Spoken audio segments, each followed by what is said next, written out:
Ce programme vous est offert par Afriland First Bank Cameroun.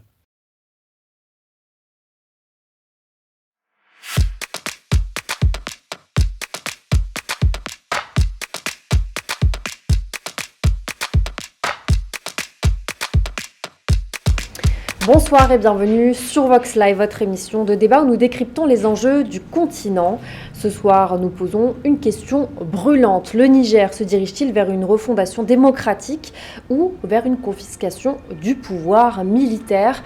Après le coup d'État du 26 juillet 2023 qui a renversé le président Mohamed Bazoum, la junte au pouvoir propose désormais une transition de 5 ans avant un retour à l'ordre constitutionnel. Une durée qui fait débat. D'un côté, les putschistes assurent qu'ils ont besoin de temps pour reconstruire un État souverain loin des ingérences étrangères et des pressions de la CEDEAO. De l'autre, beaucoup voient dans cette transition un moyen de s'accrocher au pouvoir. Alors, cette transition de 5 ans est-elle un mal nécessaire pour stabiliser le pays ou une ruse politique pour enterrer définitivement la démocratie ? Pour en parler, je suis entourée ce soir de Macky Oumed Gaba. Bonsoir. Bonsoir. Vous êtes représentant de l'Alliance républicaine pour le développement, mais vous êtes également membre d'une ligue panafricaniste de l'ONU. La dynamique de l'unité panafricaine. Merci pour la précision. En face de vous, Makaëlen Guebla, bonsoir, journaliste politique, ancien conseiller à la présidence tchadienne et défenseur des droits humains. Bonsoir Soukaina, merci de m'avoir invité comme toujours.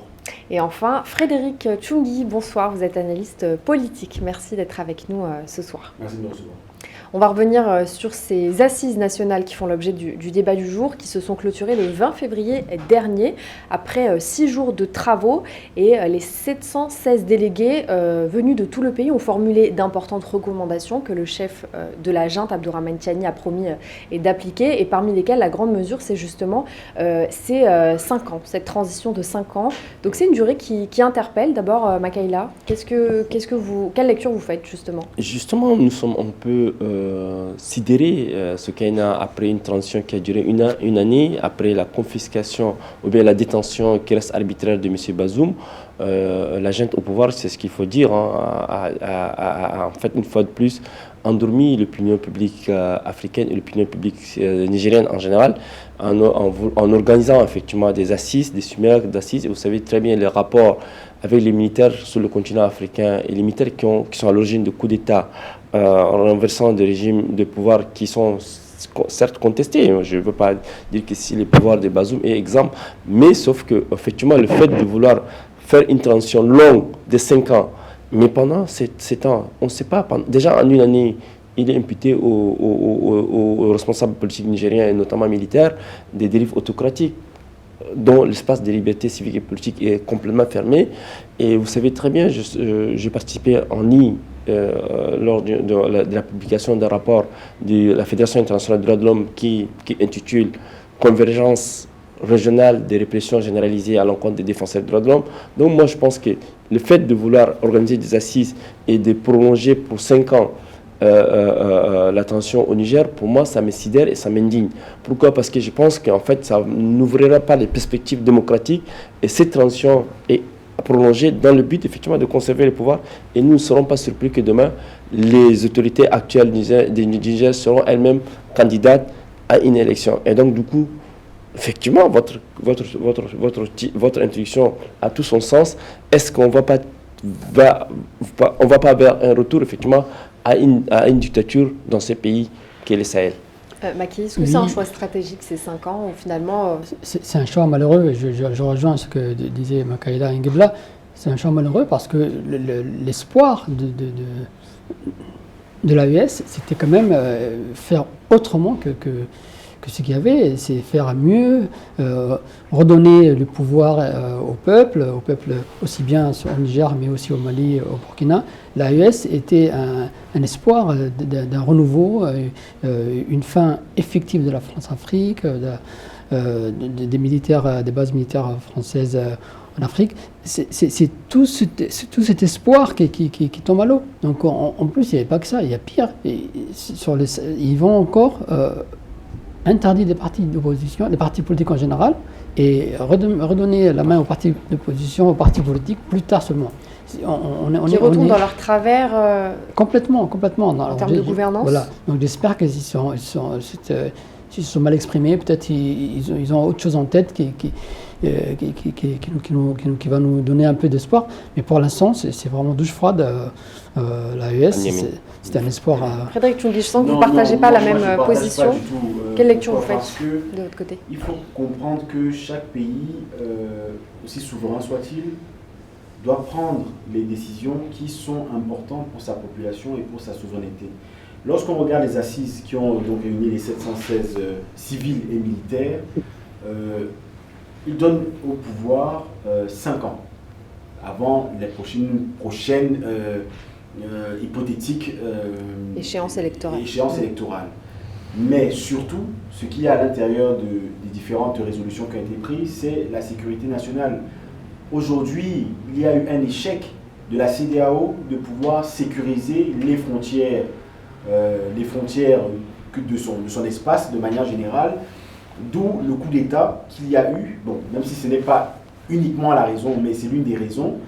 Et il y a eu le départ, donc malheureusement la détention de M. Bazoum, qu'on dénonce ici, bien entendu, parce que personne ne devrait être détenu. Et dont la libération est... sans procès, bien entendu, personne ne devrait être détenu sans procès, bien entendu, mais il y a des problèmes auxquels sont confrontés en réalité ces États de l'AES, qui sont des problèmes sécuritaires. Est-ce que le fait d'instaurer un parti politique ou un jeu électoral aujourd'hui, est-ce que ça aura réellement du sens? Mais pourquoi 5 ans? Pourquoi pas...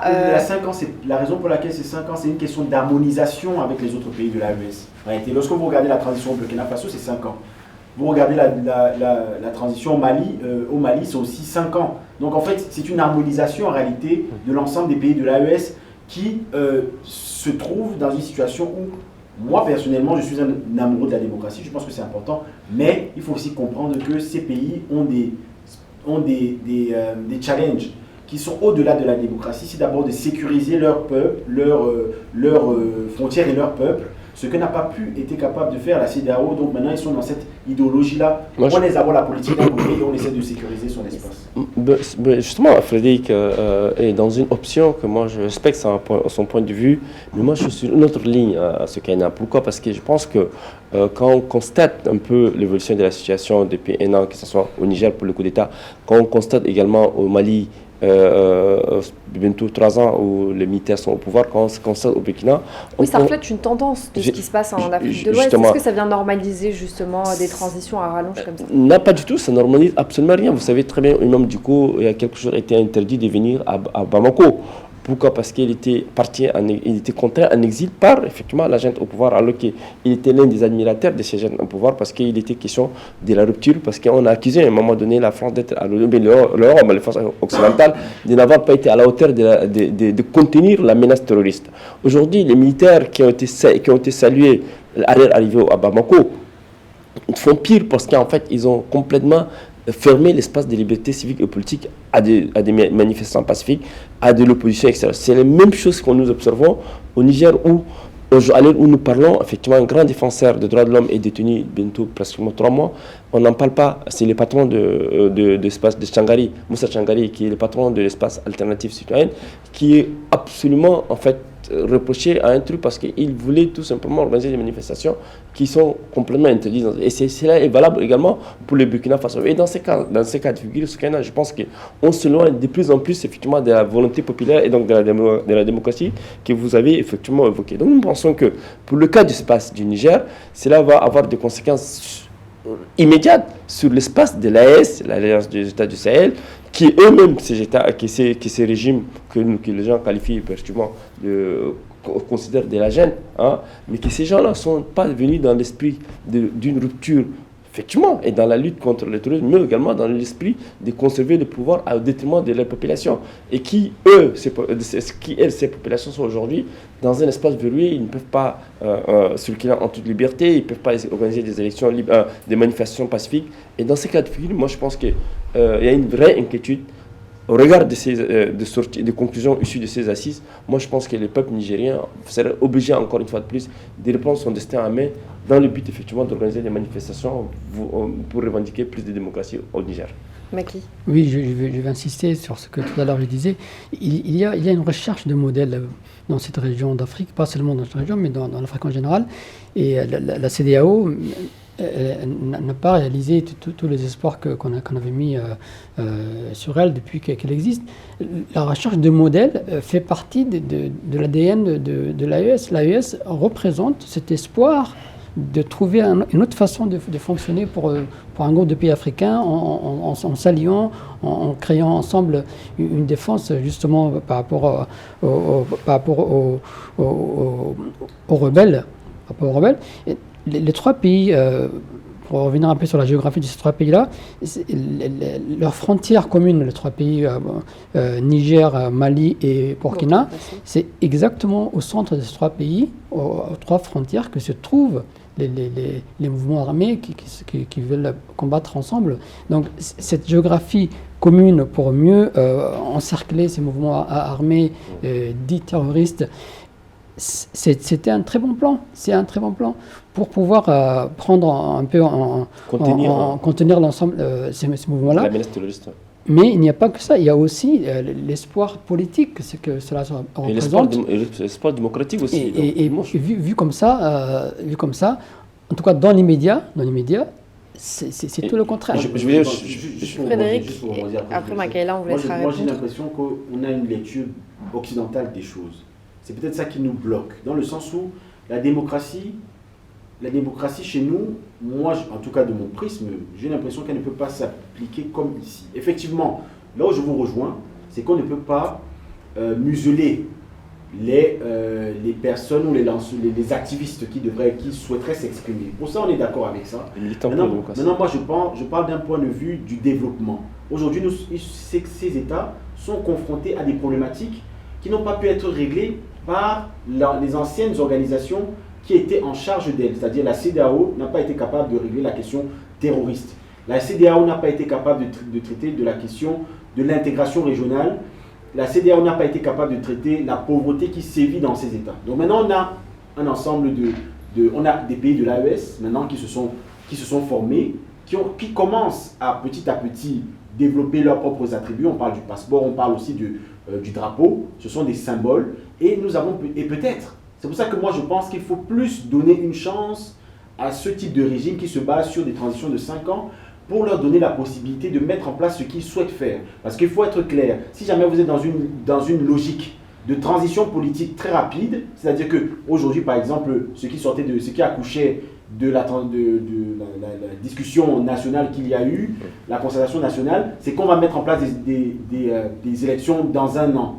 Très bien, mais on n'a pas réglé les problèmes de fond. Les problèmes de fond qui sont la pauvreté, qui sont l'insécurité. Donc donnons la possibilité à ces gouvernements de transition de pouvoir mettre en place des politiques. On les jugera dans 5 ans pour voir si est-ce que la CEDEAO a toujours le moyen d'imposer un calendrier plus court? Elle est toujours dans une démarche où elle essaye de tendre la main, même si c'est clairement ce que ne veulent pas les pays de l'AES. Est-ce que la réponse est dans la question. Moi, j'ai une autre lecture du fait. Parce que vous savez très bien que c'est la fragmentation effectivement de l'espace CEDEAO. Quand l'AES s'est créé au sein de l'ensemble CEDEAO, ça montre effectivement la désunion de l'Afrique. Alors que nous, notre esprit initial, c'était de faire une Afrique unie, diversifiée, mais qui s'accepte dans cette diversité. Or, aujourd'hui, avec la création de l'AES, moi, j'ai l'impression que cet ensemble-là se démarque totalement effectivement de la volonté des Africains de constituer un bloc commun. Autre élément d'appréciation, c'est qu'en fait, les rapports ont été souvent difficiles entre les militaires et les civils.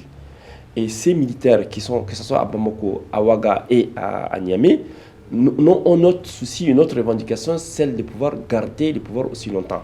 Sinon, ils auraient dit tout simplement, en organisant, ou bien en raccourcissant, si je peux me permettre de dire, la transition de 2 ans, ça va donner un espoir au peuple nigérien. Or, il n'y a pas une consultation. Alors, vous avez parlé d'un échantillon de 700 personnes qui étaient venues pour effectivement débattre des questions nationales. Mais sauf qu'au sortir de ces discussions, on nous parle d'une transition de 5 ans qui seront à la tête de cette transition. Ça sera toujours ces militaires qui seront toujours. Moi, je n'ai rien contre les militaires, sauf que les militaires dans leur conception effectivement de la gestion de la chose publique, c'est que c'est la conservation du pouvoir, mais aussi dans un élan répressif. Dans ces cas de figure, il y a de quoi s'alarmer pour l'ensemble de ces populations, que ce soit au Niger, au Mali et au Burkina. C'est pourquoi moi je pense que ces assises ont accouché d'une souris, parce que l'espoir du peuple nigérien et africain en général, c'est d'avoir une transition très courte qui débouchera effectivement à des élections libres et transparentes vers le retour à l'ordre constitutionnel. Mais ce n'est pas le cas de figure. Et donc, du coup, l'effet d'annonce, c'est un effet d'annonce qui, de mon point de vue, ne me réjouit pas. Je compatis avec le peuple nigérien qui réclame la justice, qui réclame un état de droit et qui réclame la démocratie. Oui, je crois que c'est ce qui avait permis ces changements hors constitution par rapport à ce qu'on appelle les coups d'État, c'était le soutien populaire aussi. Et ces peuples-là, aujourd'hui, ces trois peuples, le même peuple en réalité, mais les peuples de trois pays, n'est pas là. Sa légitimité va être difficile à obtenir si la transition était aussi longue et si en plus elle aboutit à une interaction des partis politiques. Alors, non, moi, là où je ne vous rejoins pas, c'est par rapport à la fragmentation en réalité. Vous avez parlé tout à l'heure du fait que l'intégration régionale, en réalité, nous, ce que nous recherchons, c'est l'unité africaine. Absolument. Mais quelle unité africaine? C'est la question qu'on doit se poser, c'est quelle unité africaine voulons-nous? Est-ce qu'on veut d'une unité africaine sous la bannière de la CEDEAO, qui en réalité ne porte pas toujours les aspirations des peuples africains, ne les prend pas toujours en compte? Pourquoi? Parce que s'il y a une fragmentation aujourd'hui, c'est parce qu'il y a un problème interne, il y a une gangrène interne, c'est qu'il y a un problème qui se pose. Donc peut-être que le narratif que poursuit la CEDEAO, que amène la CEDEAO, sera peut-être une alternative vers une autre construction de l'Afrique que nous souhaitons. Parce qu'on ne veut plus des organes qui sont hérités, du colonialisme. Certes, la CEDEAO a été fondée en 1975 par des généraux africains, il faut le rappeler. Mais aujourd'hui, on a l'impression que la CEDEAO ne concentre plus en réalité les aspirations des peuples. C'est d'où cette fragmentation. C'est pour ça qu'on a besoin d'un nouveau mode de pensée africain qui a pour fondement et socle bien renforcer le souverainisme. Lorsqu'on parle de souverainisme, l'intégration et la lutte contre le terrorisme, une lutte effective et non plus une lutte de façade. Et cette lutte, cette intégration, elle a besoin de 5 ans.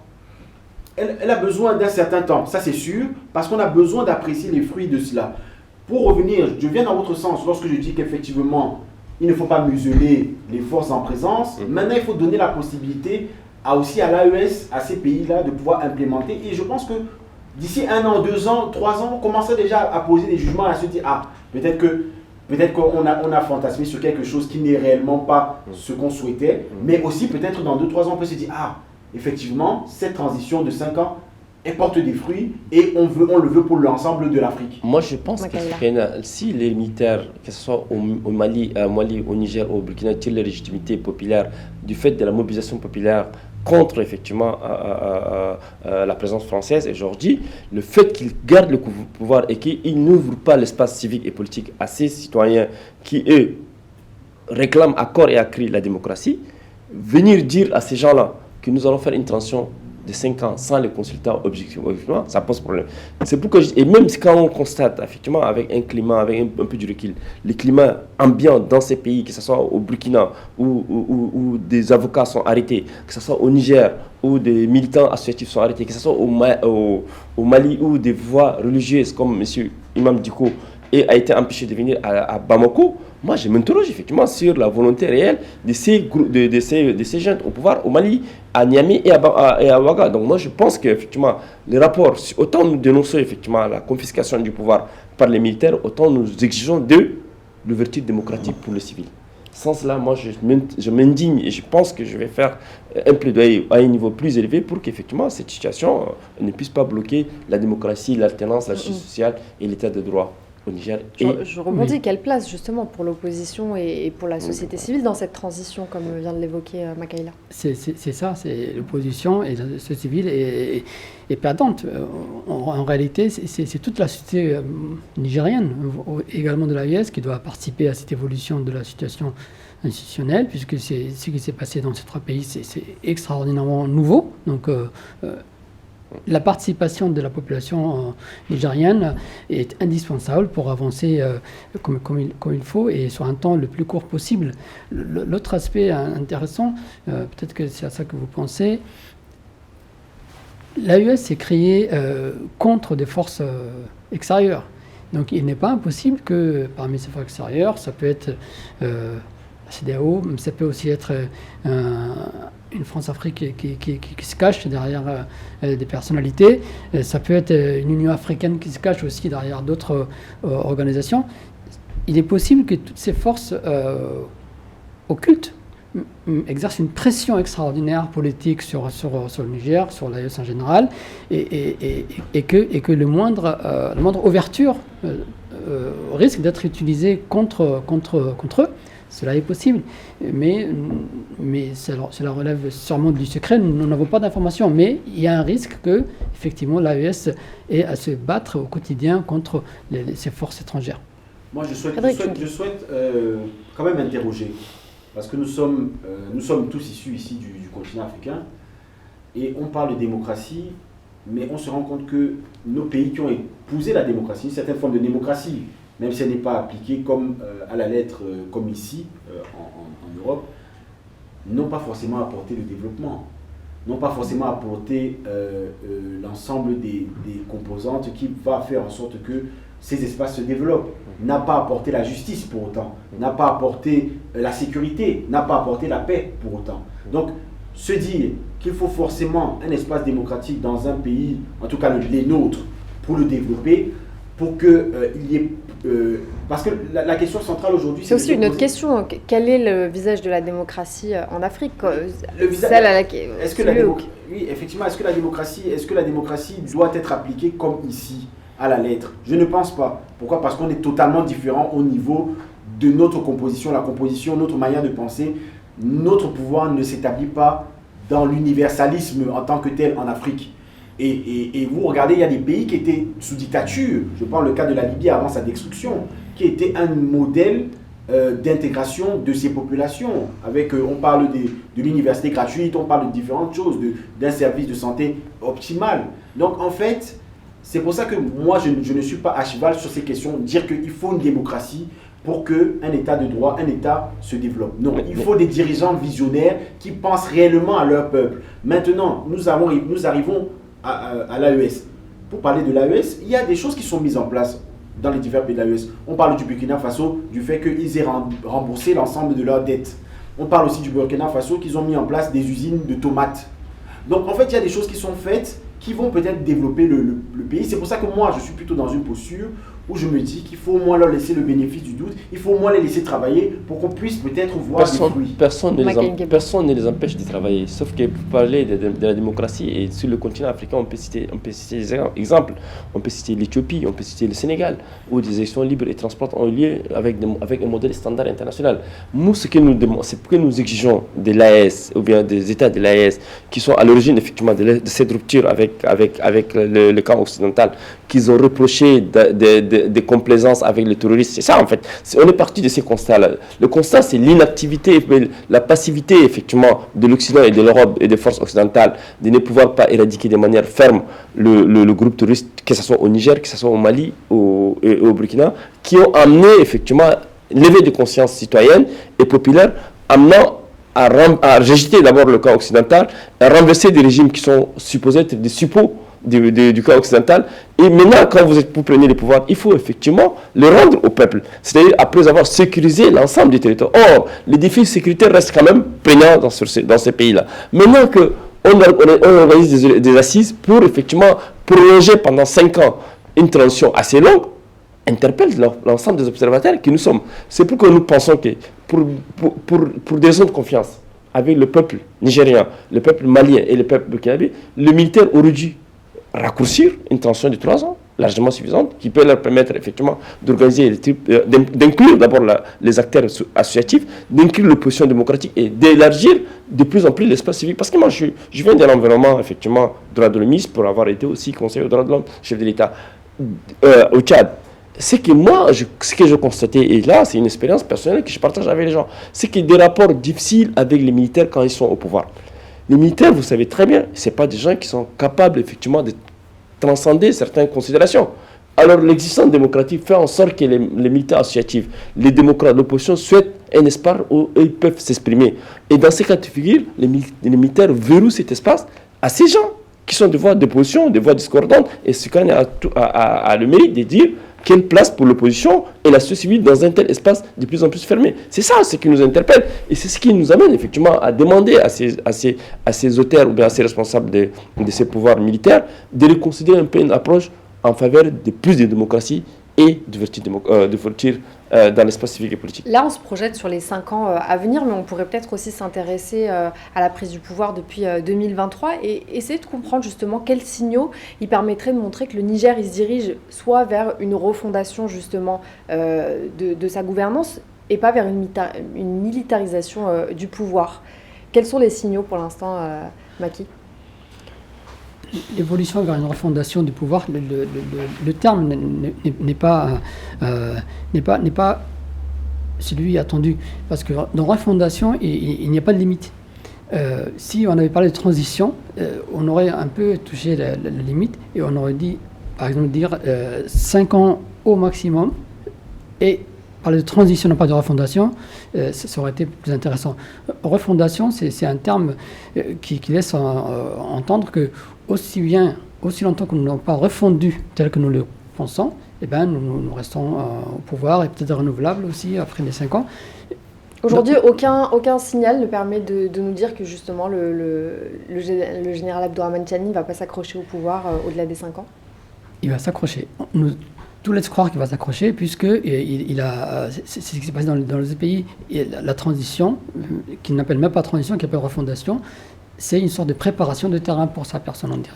Alors effectivement, moi je pense qu'effectivement, au bout de la transition, il va s'approcher au pouvoir. Pour ça, je le pense, parce qu'en général, lorsque, on le voit dans tous les pays, les pays africains, on voit dans tous les pays africains, lorsqu'il y a une transition et lorsqu'il y a une prise de pouvoir, les dirigeants ont du mal à lâcher. Il y a certains pays où on arrive quand même à les déloger, mais en temps normal, ils s'accaparent le pouvoir.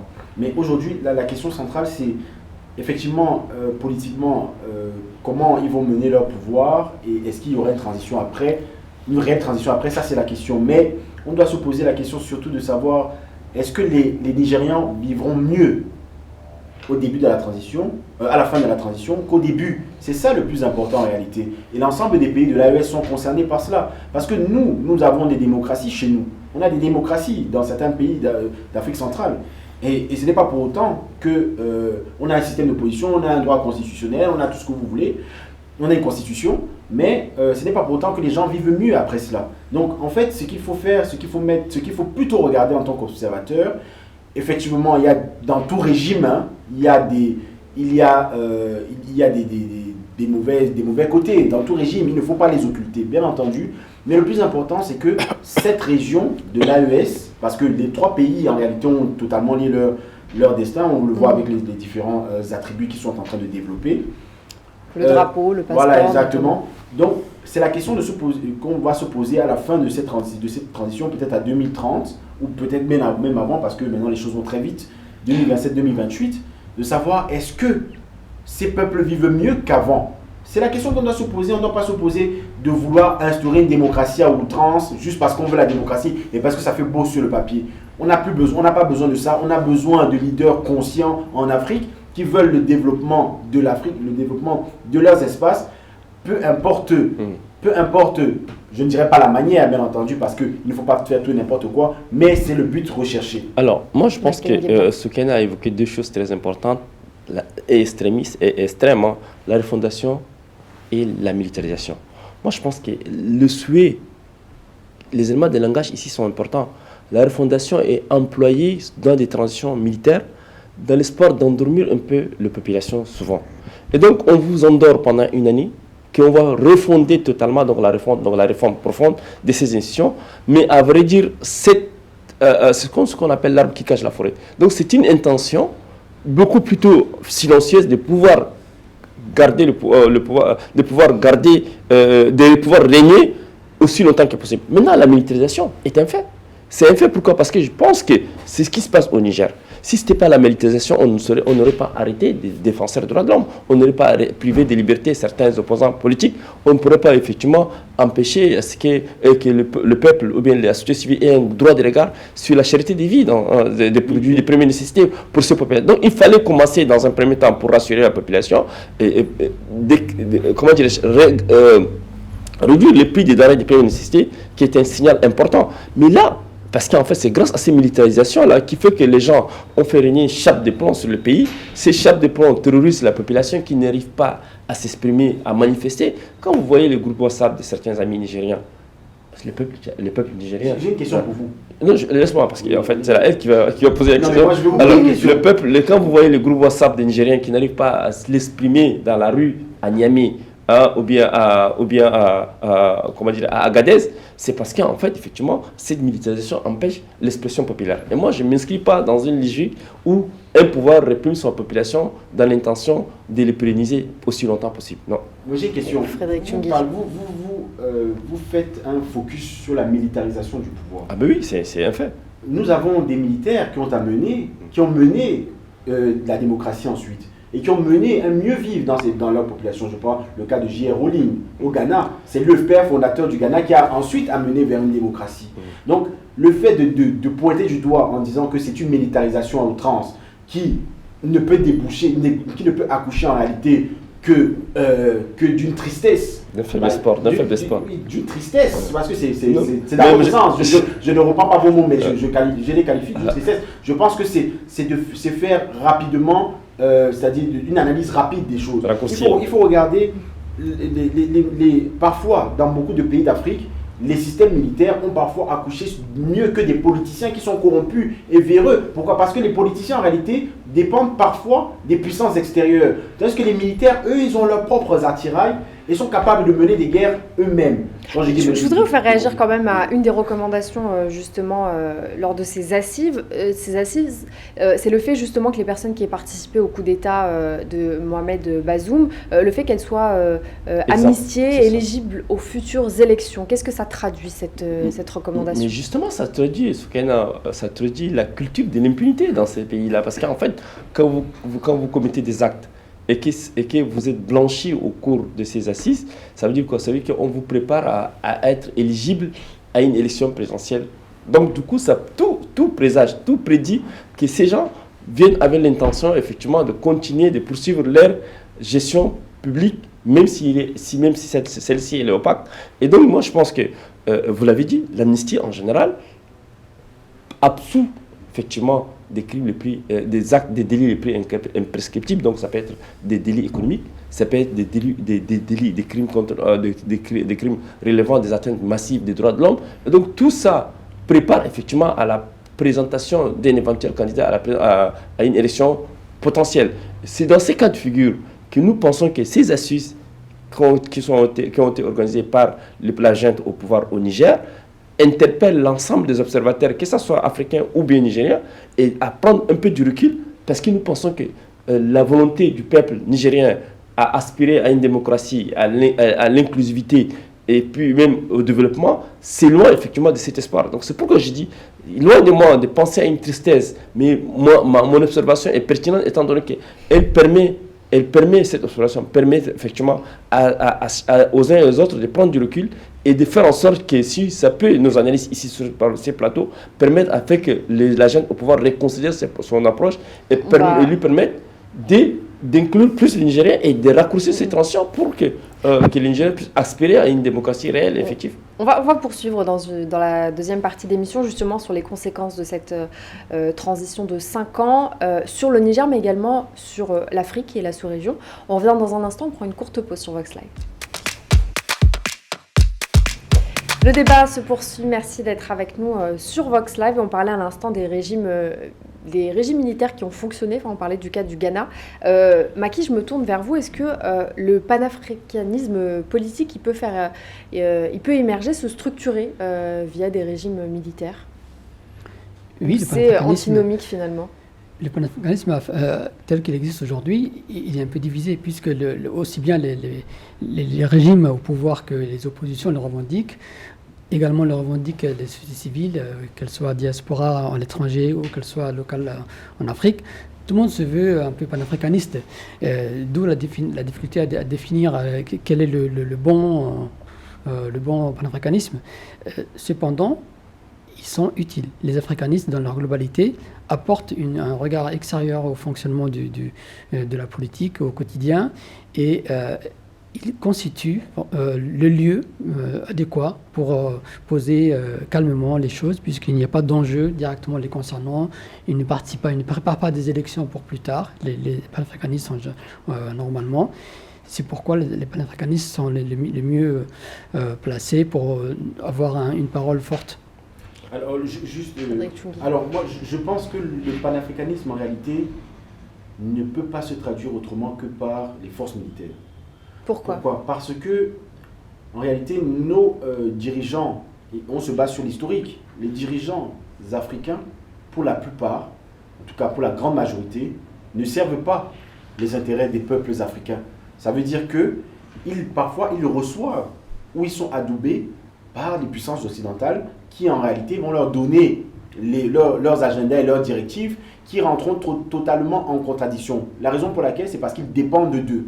Ils dépendent d'eux au niveau du financement, ils dépendent d'eux au niveau de la sécurité, ils dépendent d'eux pour diverses raisons. Est-ce que les militaires, en réalité, qui sont, c'est-à-dire déjà, d'une certaine manière, en position, en capacité de pouvoir déployer leurs forces dans leur pays et de pouvoir faire fi, et c'est ce qu'on voit aujourd'hui avec l'AES. La raison pour laquelle l'AES est portée par des militaires, c'est parce que les militaires ont la capacité de pouvoir réagir lorsqu'il y a des exactions qui sont faites par les puissances occidentales. Ils ont une puissance de feu. Tandis que les politiciens, qui sont nos présidents et qui en réalité sont des technocrates, n'ont pas la capacité de pouvoir refuser l'intervention des États-Unis dans leurs espaces parce qu'ils n'ont pas la capacité, la formation militaire, ni la capacité de les contenir.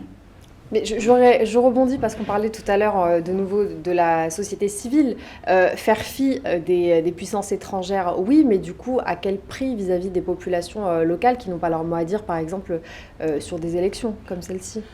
La question, c'est pour ça que je remets toujours au centre le développement avant les élections. Ce n'est pas les élections et le développement. Ensuite, le développement, c'est le développement qui doit prévaloir sur l'ensemble des directives. Mais la démocratie, ça reste l'expression des peuples. Oui, tout à fait. Mais la démocratie, c'est l'expression des peuples d'une manière, mais l'expression des peuples peut aussi se traduire autrement. Voilà, s'établir autrement. On n'est pas forcément obligé d'avoir une démocratie pour avoir forcément la possibilité de s'exprimer. Je ne prendrai pas divers exemples maintenant, mais concrètement, nous, en tout cas moi, de ce que je peux voir, de l'analyse qu'on peut faire sur le terrain, on a l'impression que ce sont plutôt les régimes militaires, même si le pourcentage est moindre, comparé aux régimes démocratiques qui apportent plus le développement. J'ai que le cas du Ghana. Que d'autres régimes plutôt présidentiels. Alors moi, je voudrais juste faire une observation, Frédéric, c'est que le tout sécuritaire a montré ses limites. Vous savez, nous, on a la chance d'avoir, avec Maki, d'avoir milité au sein des associations françaises en France. Des associations comme Sylvie ont toujours reproché à la France le tout sécuritaire au Sahel, demandant à la France de quitter le Sahel. Et ça, c'est des voix associatives françaises qui n'ont rien à voir avec l'Afrique, mais par des voix de solidarité, ont demandé à la France, par sa politique africaine, par sa politique sécuritaire, donc le triptyque diplomatie, défense, sécurité, a échoué. Maintenant, qu'est-ce qu'il y a? Le conséquent, c'est le départ des troupes françaises du Sahel. Maintenant, si le tout sécuritaire employé et utilisé par nos États, par nos régimes dont vous avez cité, c'est bien d'évoquer le cas du Ghana, Jolie Rowling, qui effectivement en prenant le pouvoir a remis le pouvoir au peuple, donc en démocratisant le Ghana, qui aujourd'hui reste quand même un bel exemple démocratique en Afrique de l'Ouest, au même titre que le Sénégal. Maintenant, le cas de l'AES dont on cite, c'est un cas quand même qui fait abstraction. Parce que vous ne pouvez pas vouloir, au nom du panafricanisme qu'on disait Maki tout à l'heure, de vouloir revendiquer effectivement le départ du camp occidental, mais vouloir confisquer les pouvoirs au détriment de ces populations en refusant l'alternance démocratique. Et ce qu'on a dit tout à l'heure, Parce qu'en fait, là, l'expression du peuple, c'est la démocratie. Et donc, si ce peuple attend encore 5 ans pour une transition dont on ne connaît pas l'issue, pour une transition qui sera dont le contour reste quand même un contour difficilement maîtrisable, moi, je pense qu'il y a de quoi s'alarmer sur cette situation. C'est pourquoi j'ai dit, le développement, oui, mais le développement doit être associé effectivement à un espace de liberté civique et politique plus épanoui, permettant à ces gens de s'exprimer, de contradire, etc. Tout au long de cette transition, même si elle est longue. Or, aujourd'hui, on a l'impression que cette transition, telle qu'elle est conçue et présentée au peuple nigérien par la junte au pouvoir, interroge. C'est pourquoi je vous ai dit, si vous voyez les réactions dans les groupes WhatsApp, si vous voyez les réactions sur les pages Facebook, etc., et sur les réseaux sociaux en général, ainsi concerne le Niger, et c'est valable pour les autres pays de l'AES, dont vous avez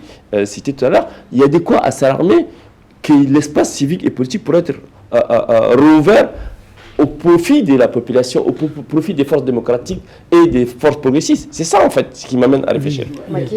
Oui, excusez-moi. Aujourd'hui, la problématique politique posée par l'AES est un thème extraordinaire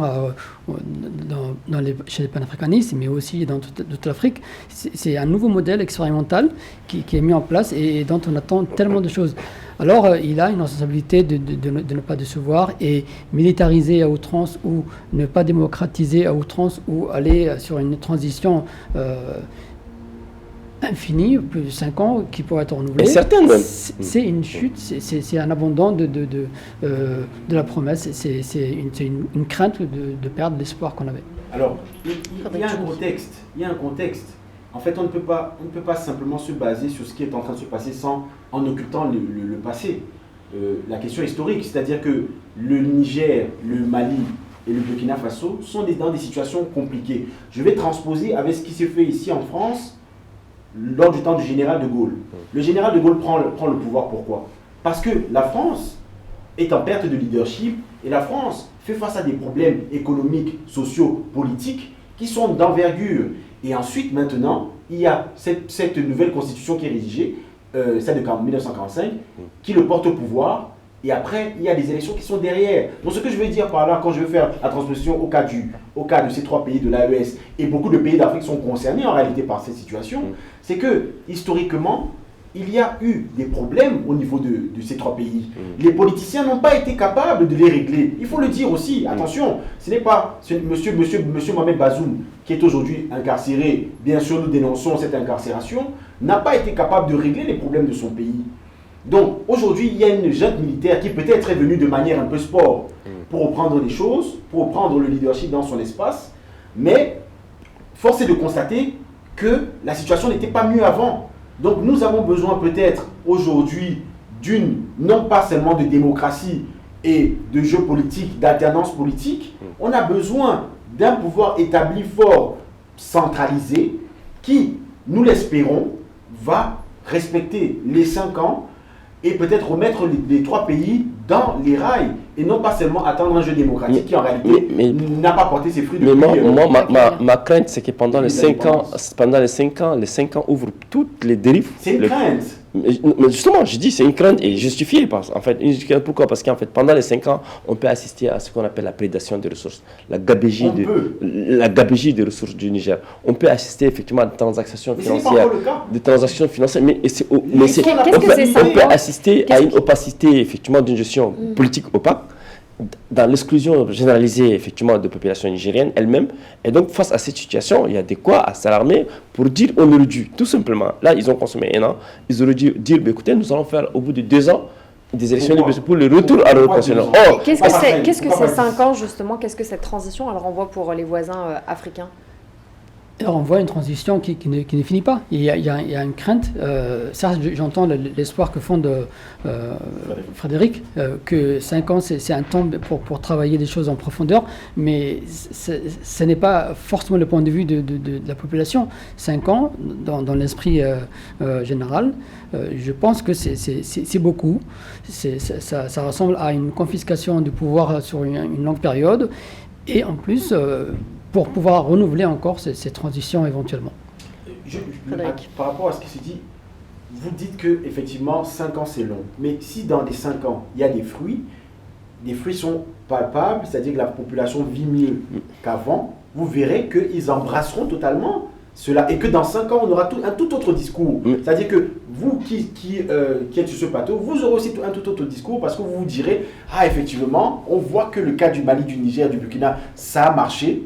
Donc donnons-leur au moins ce bénéfice, surtout parce que vous êtes dans une position, juste pour finir, vous êtes dans une position où vous êtes en train de vous alarmer par rapport à une possibilité qui peut arriver. Il peut y avoir tout autre canal qui peut se passer et développer la région. Monsieur Frédéric, je soulève des cas concrets. Les cas concrets, c'est actuellement ce qui se passe au Niger, actuellement ce qui se passe à Bamako, à Ouaga. À Ouaga, il se passe des choses quand même qui ne passent pas inaperçues. Des arrestations de voix de la société civile. À Niamey, Moussa Tchangari, alternative citoyenne, qui s'est battu contre même Bazoum. Hein? Et il a été arrêté, ça fait à peu près 3 mois, on n'a pas de nouvelles de lui. Ses avocats peinent effectivement à obtenir un procès.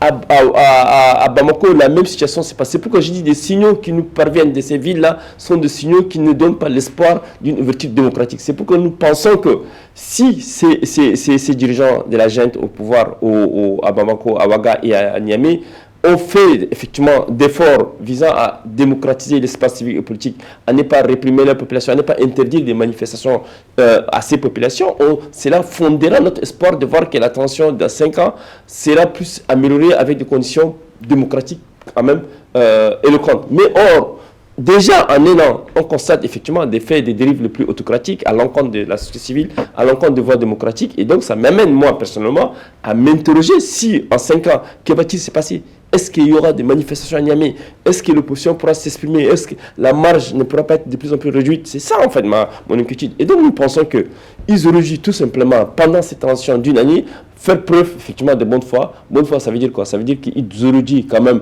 rendre accessible l'espace civique et politique à des militants associatifs, à permettre à l'opposition de s'exprimer. Or, depuis un certain temps, depuis effectivement ce coup d'État à nos jours, nous pensons que l'opposition nigérienne est confinée. La société civile est confinée, les journalistes sont confinés, ils vivent dans la peur, dans la terreur. Et donc cette situation ne m'inspire pas, moi personnellement, confiance, d'espérer que les 5 ans seront meilleurs que une année, ou bien une transition d'une année que nous avons observée. Donc, moi, je pense que vous pouvez fonder votre espoir en cette transition, mais moi, au regard des éléments d'appréciation que je vois, et au regard effectivement des rapports que je suis en train de lire, ça m'amène à réfléchir, est-ce que les peuples nigériens, maliens et burkinabés auront effectivement des vies meilleures dans les prochaines années? Oui, pour compléter, je crois que la meilleure possibilité que pourraient avoir les juntes, comme on les appelle, militaires dans ces 3 pays, c'est véritablement communiquer davantage entre eux dans les assises, communiquer en intégrant les communicants, les responsables artisans des droits de l'homme, communiquer aussi avec les étudiants pour que toute la société porte avec eux ce besoin d'une transition longue. Actuellement, c'est une transition imposée et ça risque d'avoir un effet contraire par rapport à ce qui est attendu. Mais ce n'est pas impossible que si cela était expliqué aux populations, la population serait d'avis aussi que 5 ans, c'est intéressant. Ce n'est pas pédagogiquement mené. Il faut commencer maintenant. Honnêtement, je peux comprendre vos inquiétudes. Maintenant, moi, je pense que le plus important aujourd'hui, c'est le résultat.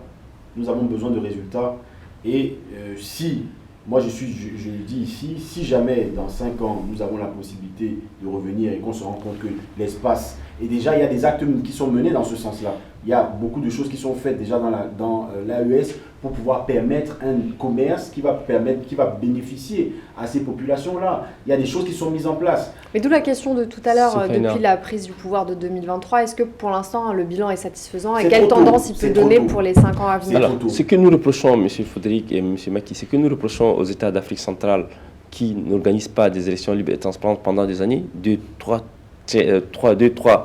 décennies de confiscation du pouvoir, que ce soit au Congo-Brazza, que ce soit au Cameroun, au Gabon, à Djibouti, si je peux me permettre, hein, c'est le même fait que nous reprochons effectivement au pouvoir, à l'AES, parce que l'AES est en train, en fait, en quelque sorte, de délocaliser effectivement ces comportements qui sont des verrous démocratiques en Afrique centrale et en l'implantant en Afrique de l'Ouest. Et donc, pour nous, l'Afrique de l'Ouest, qui certes est un modèle démocratique quelque part, aujourd'hui est en train de connaître des déraillements dangereux.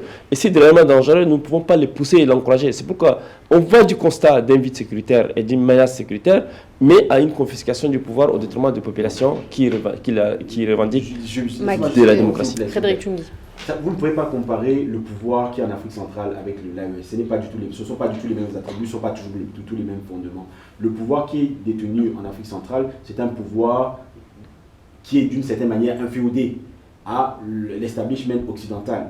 C'est-à-dire que ce sont nos chefs d'État pour la plupart, sont maintenus par les puissances occidentales. L'AES est totalement différent. L'AES est venu avec un nouveau narratif, le narratif de la souveraineté de ces terres. Ça se voit avec le fait que les grandes puissances... Attendez, je finis juste.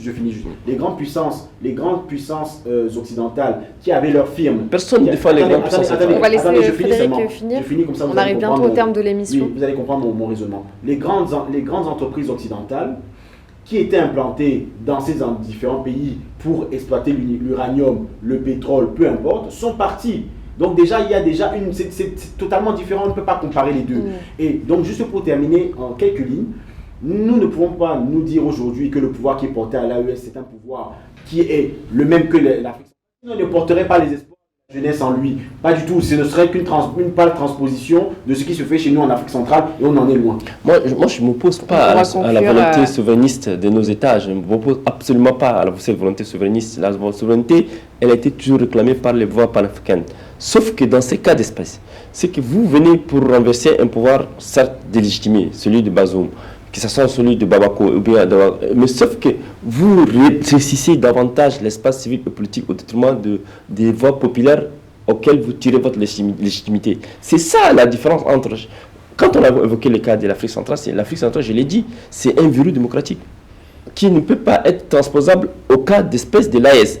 Mais le cas d'espèce de l'AES nous étonne parce qu'en fait, eux-mêmes, ils sont venus pour renverser des pouvoirs qu'ils ont déconsidérés et qu'ils ont estimés des pouvoirs acquis ou bien inféodaux au cas occidental, mais en réprimant effectivement la population. Et donc, ça réverroue l'espace civique et politique au détriment de ces voix discordantes qui, eux, ces gens-là, prônent effectivement la souveraineté au nom de ces gens-là. Donc c'est pourquoi moi je pense qu'il y a une inquiétude de plus en plus grandissante, que ce soit pour nous, observateurs, et même pour les populations qui sont basées à Niamey, à Ouaga et au Niger et accessoirement au Tchad. On va laisser justement les téléspectateurs sur cette dernière phrase. On va les laisser réagir sur le thème du jour.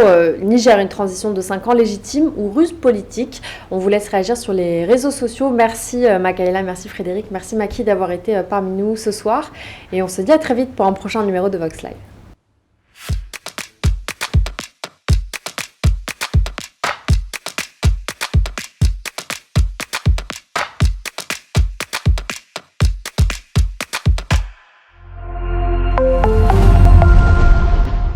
Ce programme vous a été offert par Afriland First Bank Cameroun.